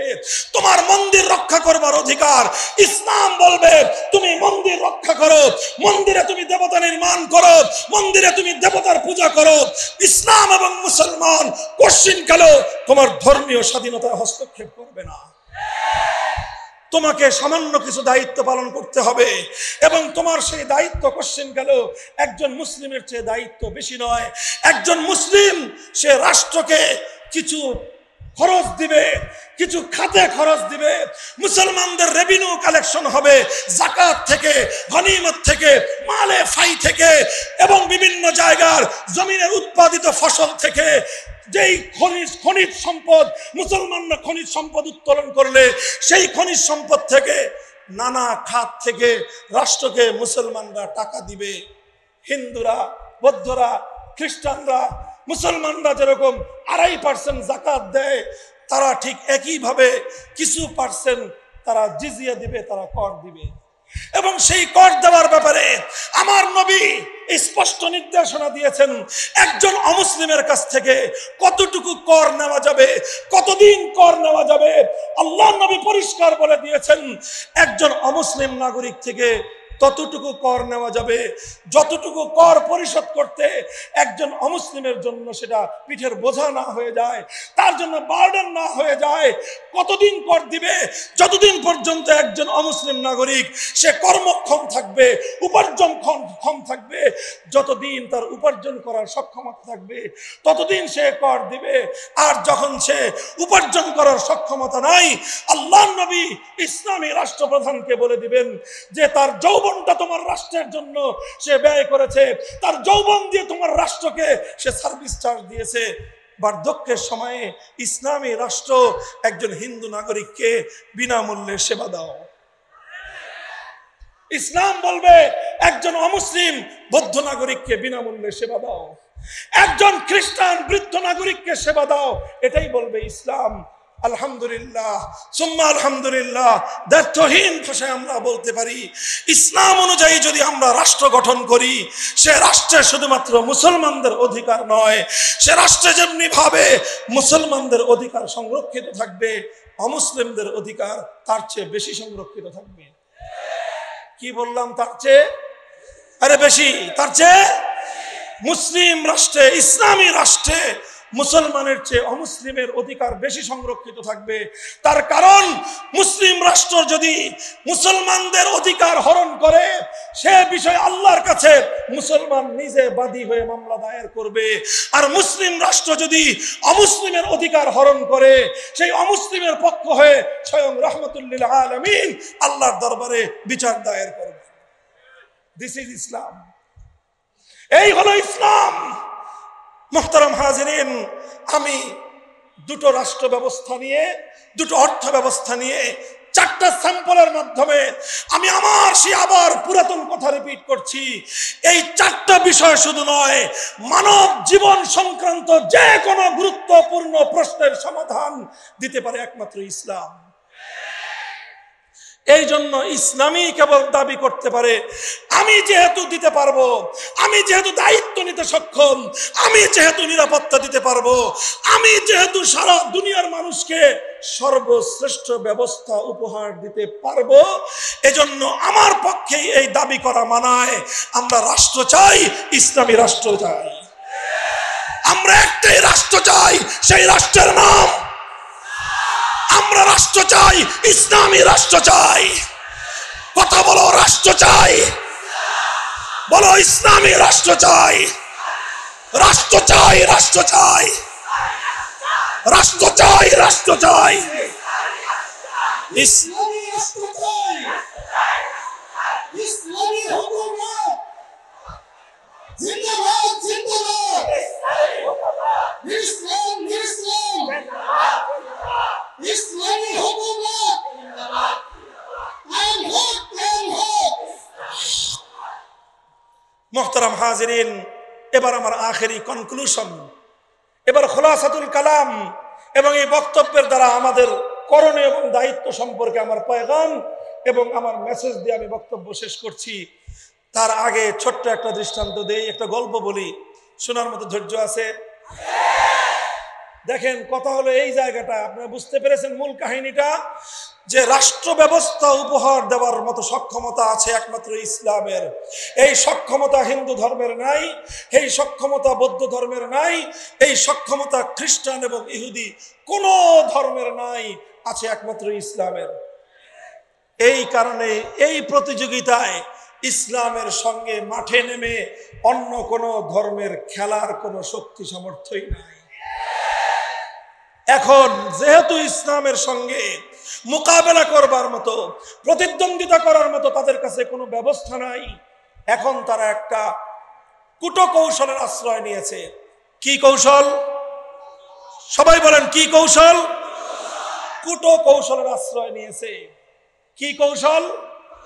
কূটকৌশলের আশ্রয় নিয়েছে। যেহেতু সামনাসামনি এসে ইসলামের প্রতিদ্বন্দ্বিতা করার ক্ষমতা নাই, এখন তারা কূটকৌশল আর ষড়যন্ত্রের আশ্রয় নিয়ে ইসলামকে রুখে দিতে চায়। কি কূটকৌশল? কৌশলটা হলো, বলার আগে একটা গল্প বলি। দেখেন, আমি এই গল্পটা অনেক জায়গায় শোনাই। আপনারা গোয়ালা চিনেন? গোয়ালা, গোয়ালা কাদেরকে বলে? গরুর দুধ বিক্রি করে যারা, তাদেরকে বলা হয় গোয়ালা। তো গোয়ালা যারা গরুর দুধ বিক্রি করে, তারা গরু লালন পালন করে। কথা বলেন ঠিক না বেঠিক? তারা গরু লালন পালন করে কি জন্য? মূল উদ্দেশ্য কি? গরুর দুধ বিক্রি করা। কি করা? গরুর দুধ বিক্রি করা।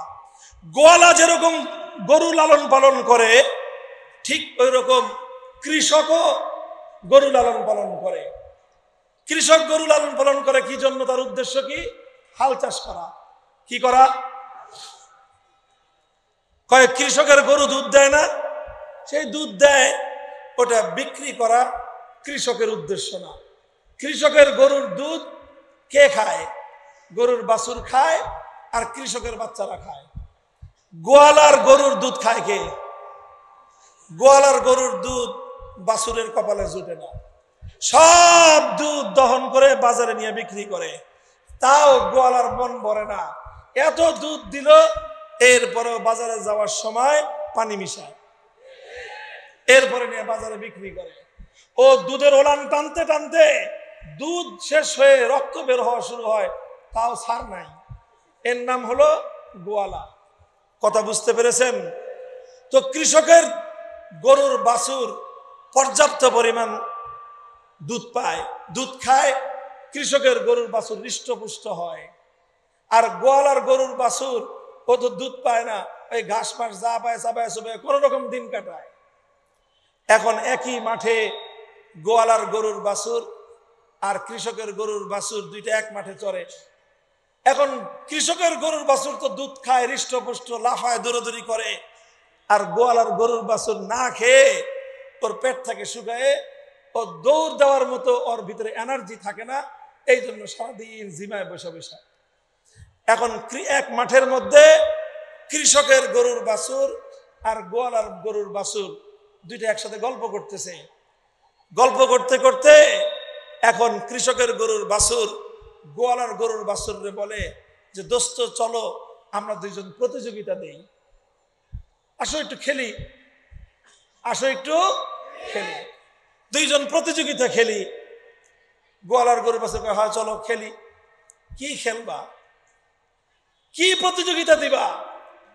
কৃষকের গরুর বাছুর কয়, চলো একসাথে দুইজন দৌড়ের প্রতিযোগিতা লাগাই। ওই যে দূরে দেখা যায় নদীর কুল, 3 মাইল কে আগে দৌড়ে যেতে পারে দেখবো।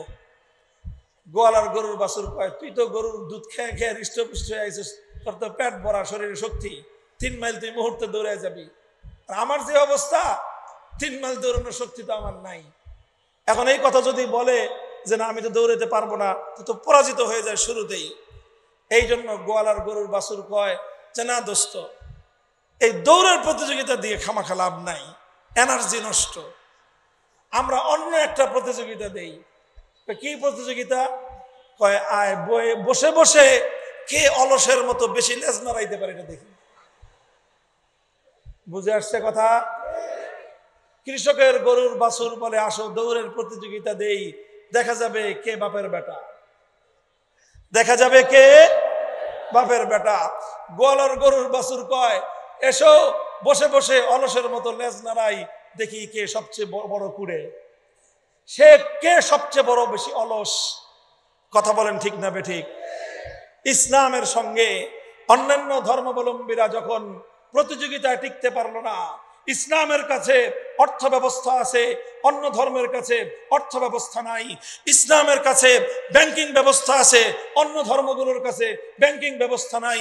ইসলামের কাছে রাষ্ট্রপতি নির্বাচন করবার পদ্ধতি আছে, অন্য ধর্মের কাছে রাষ্ট্রপ্রধান নির্বাচন করবার পদ্ধতি নাই। ইসলামের কাছে অন্য ধর্মাবলম্বীদের অধিকার আদায় করবার মতো চমৎকার ফর্মুলা রয়েছে, অন্য ধর্মগুলোর কাছে কোনো রাজনৈতিক সিস্টেম নাই, অন্যান্য ধর্মাবলম্বীদের অধিকার দেওয়ার কোনো ফর্মুলা নাই, কোনো কিছু নাই। এখন প্রতিযোগিতা দৌড়াবে কেমনে? এখন তারা ইসলামকে অন্য সবগুলো ধর্ম বলে, আসো আমরা বসে বসে লেজ নাড়াই। আর সেই লেজ নাড়ানো প্রতিযোগিতার সিস্টেমের নামই হলো সেকুলারিজম। দিস ইজ ধর্মনিরপেক্ষতা। ধর্মনিরপেক্ষতা মানে কি? তারা একটা নতুন ফর্মুলা আবিষ্কার করলো যে রাষ্ট্রের সঙ্গে ধর্মের কোনো সম্পর্ক থাকতে পারবে না। ধর্মনিরপেক্ষ মতবাদ মানে কি? রাষ্ট্র চলবে এমন ভাবে যে রাষ্ট্রের সঙ্গে কোন ধর্মের কোনো সংশ্লিষ্টতা থাকতে পারবে না। প্রশ্ন হলো, আচ্ছা সব ধর্মাবলম্বীদের কাছে প্রশ্ন করি, জবাব দিবেন ধর্ম ভালো জিনিস না খারাপ জিনিস? তো ধর্ম যদি ভালো জিনিস হয়, রাষ্ট্রের ভালো জিনিসের দরকার আছে না নাই? রাষ্ট্রের যদি ভালো জিনিসের দরকার থাকে আর ধর্ম যদি ভালো জিনিস হয়ে থাকে, রাষ্ট্রের সঙ্গে ধর্মের সম্পর্ক থাকবে না কেন? চোরের দল জবাব দে। এই চোরের দল জবাব দিবে না, কারণ তাদের ধর্মের মধ্যে রাষ্ট্র ব্যবস্থা প্রশ্নের জবাব নাই। তাদের ধর্মের কাছে আধুনিক যুগের রাষ্ট্র পরিচালনা করবার কোনো ফর্মুলা নাই। এই জন্য এখন যেহেতু তাদের কাছে ফর্মুলা নাই, আছে ইসলামের কাছে ফর্মুলা। এখন ইসলাম এটা আনবিটেন, অপরাজিত ভাবে বিজয়ী হয়ে যায়। ইসলাম ওয়াকওভার পেয়ে যায়। মাঠে অন্য কোন ধর্মের প্রতিনিধিরা উপস্থিত হতে ব্যর্থ হওয়ার কারণে সারা দুনিয়াতে ইসলাম অনুযায়ী কেবলমাত্র রাষ্ট্র পরিচালিত হওয়ার কথা। কিন্তু ওরা ইসলামকে ঠেকানোর জন্য সব ধর্মাবলম্বীরা মিলে একটা কূটকৌশল আবিষ্কার করলো, একটা মতবাদ আবিষ্কার করলো। সেই মতবাদ হলো রাষ্ট্র চলবে এমন ভাবে সেই রাষ্ট্রের সঙ্গে কোনো ধর্মের সম্পর্ক থাকতে পারবে না। এই মতবাদ আবিষ্কার করেছে হিন্দু, বৌদ্ধ, খ্রিস্টান, ইহুদিরা, এবং এর নেতৃত্ব দিয়েছে ইহুদিরা। আর ইহুদিদের গোলামি করে এই ব্যবস্থাটাকে দুনিয়াতে শক্তি দিয়ে প্রতিষ্ঠিত করেছে খ্রিস্টানরা। আর ইহুদি, বৌদ্ধ আর হিন্দুরা ইহুদি আর খ্রিস্টানদের দালালি করেছে। আর ওই যে মুসলমানদের মধ্যে একটা শ্রেণী হীনমন্য মুসলমান, যাদেরকে আমি শুরুতে মূর্খ আর অশিক্ষিত বলতে চাই নাই, এখন তাদেরকে আমি গণ্ডমূর্খ বলি। এই গণ্ডমূর্খ মার্কা মুসলমানেরা হিন্দু, বৌদ্ধ, ইহুদি আর খ্রিস্টানদের সঙ্গে সুরে সুর মিলায়ে তারাও ধর্মনিরপেক্ষতার কথা বলে। ধর্মনিরপেক্ষতার কথা তারাই বলতে পারে যাদের ধর্মে রাষ্ট্র পরিচালনা করবার ফর্মুলা নাই।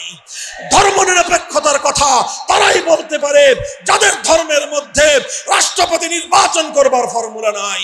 ধর্মনিরপেক্ষতার কথা তারাই বলতে পারে যাদের ধর্মে সংখ্যালঘুদের অধিকারের কথা বলা নাই। ধর্মনিরপেক্ষতার কথা তারাই বলতে পারে যাদের ধর্মে অর্থনৈতিক কোনো সিস্টেম নাই। ধর্মনিরপেক্ষতার কথা তারাই বলতে পারে যাদের ধর্মে ব্যাংকিং ব্যবস্থা পর্যন্ত দেওয়ার মতো সামর্থ্য নাই। ইসলাম এবং মুসলমানরা সব কিছু দিতে যেহেতু সক্ষম, সুতরাং কোন মুসলমান যদি সে সত্যিকার ইসলামের অনুসারী হয়ে থাকে, যদি সে ইসলামের কল্যাণকামী হয়ে থাকে, সে যদি মুসলমানের বাচ্চা মুসলমান হয়ে থাকে, সে কশ্চিনকালেও ধর্ম নিরপেক্ষতার মতো এই পৃথিবীতে সবচেয়ে বড় কুফরি মতবাদকে কশ্চিনকালেও সে গ্রহণ করতে পারে না। সেকুলার ধর্ম বলি আমরা। সেকুলার ধর্ম হিন্দু ধর্মের চেয়েও ভয়ঙ্কর। সেকুলার ধর্ম বৌদ্ধ ধর্মের চেয়েও ভয়ঙ্কর। সেকুলার ধর্ম খ্রিস্টান ধর্মের চেয়েও ভয়ঙ্কর। সেকুলার ধর্ম ইহুদি ধর্মের চেয়েও ভয়ঙ্কর। মুহতারাম হাজিরিন, আমার আলোচনাকে আমি সমাপ্তির দিকে এনে এক কথা আপনাদের কাছ থেকে একটা অঙ্গীকার নিয়ে আমি আমার আলোচনা শেষ করতে চাই। হে মুসলমান, তোমরা ইসলামকে পূর্ণাঙ্গ জীবন ব্যবস্থা বিশ্বাস করো কি করো না?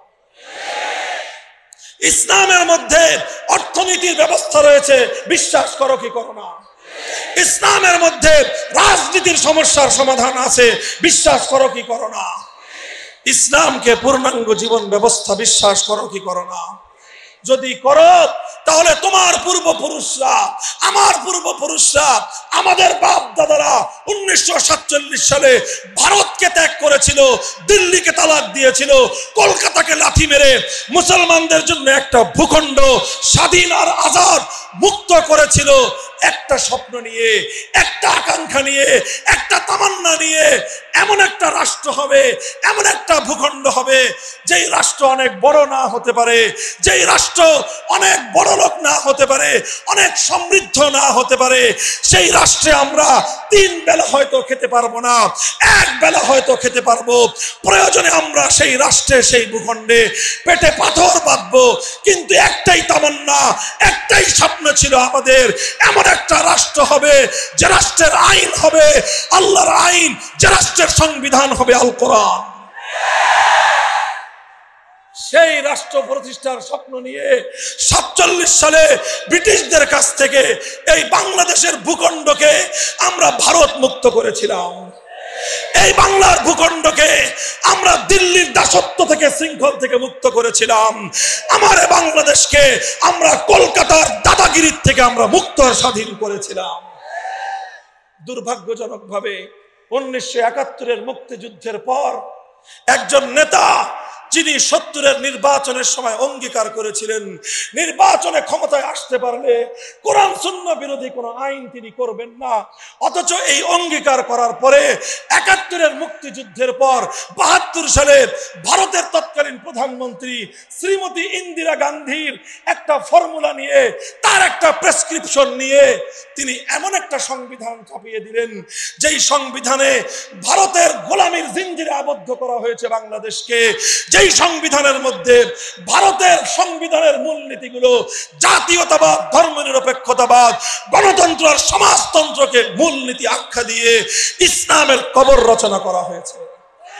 অথচ ৭০-এর নির্বাচনে অঙ্গীকার করেছিলেন কোরআন সুন্নাহ বিরোধী কিছু হবে না, অথচ ৭১-এর পরে ৭২-এর সংবিধান নির্বাচন করে তিনি আইন পাশ করলেন ইসলামী কোরআন সুন্নাহ বিরোধী আইন তো দূরের কথা, গোটা জাতির সঙ্গে স্পষ্ট গাদ্দারি আর বিশ্বাসঘাতকতা করেছেন। গত ৫০ বছর বাংলাদেশে ৭২-এর সংবিধান ছিল জাতির সঙ্গে গাদ্দারির সংবিধান। ৭২-এর সংবিধান বাংলাদেশকে ভারতের গোলাম আর দাস বানানোর সংবিধান। ৭২-এর সংবিধান ৭১-এর মুক্তিযুদ্ধের চেতনাকে গলা টিপে হত্যা করবার সংবিধান। বাংলার জনগণ আওয়াজ উঠাও, এক শব্দ উঠাও, ভারতের গোলামীর সংবিধান দিল্লিতে পাচার করে দাও। ভাই আমার শেষ কথা, আজ বাংলাদেশের সবচেয়ে গুরুত্বপূর্ণ ইস্যু হলো দুটো। একটা হলো পার্শ্ববর্তী ভারতের আধিপত্য।